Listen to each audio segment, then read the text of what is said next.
আলহামদুলিল্লাহি রাব্বিল আলামিন ওয়াসসালাতু ওয়াসসালামু আলা সাইয়্যিদিল আমবিয়াই ওয়াল মুরসালিন ওয়া আলা আলিহি ওয়া আসহাবিহি আজমাইন আম্মা বা'দ। সম্মানিত শ্রোতাবৃন্দ, আপনাদের সকলকে জানাই আসসালামু আলাইকুম ওয়া রাহমাতুল্লাহি ওয়া বারাকাতুহু। অনেকের জিজ্ঞাসা যে এই বছর ঈদ কবে হবে। এই ব্যাপারে আমাদের জানা দরকার যে বিশুদ্ধ হাদিসের মধ্যে আছে, আল্লাহ রাসূল সাল্লাল্লাহু আলাইহি ওয়াসাল্লাম ইরশাদ করেছেন যে তোমরা চাঁদ দিকে রোজা রাখো এবং চাঁদ দিকে ইফতার করো, অর্থাৎ ঈদ করো।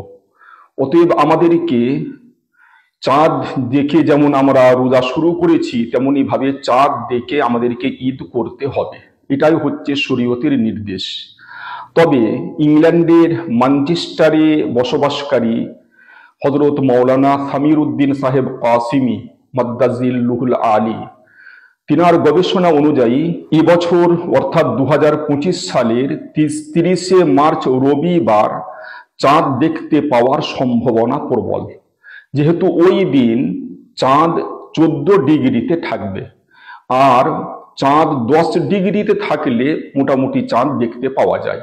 অতএব আমাদের উপমহাদেশে ওই 30 মার্চ রবিবার যেহেতু চাঁদ 14 ডিগ্রিতে থাকবে, তাই ইনশাআল্লাহ দেখতে পাওয়ার খুব বেশি সম্ভাবনা আছে। সেই অনুযায়ী 31 মার্চ সোমবার ঈদ হওয়ার সম্ভাবনা, অর্থাৎ এবছর রোজা হবে 29টা।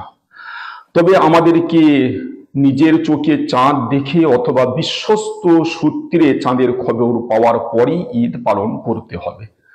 আল্লাহ তাআলা আমাদের সকলকেই শান্তির সাথে ঈদ পালন করার তৌফিক দান করুন। ওয়া আখিরু দাওয়ানা আনিল হামদুলিল্লাহি রাব্বিল আলামিন।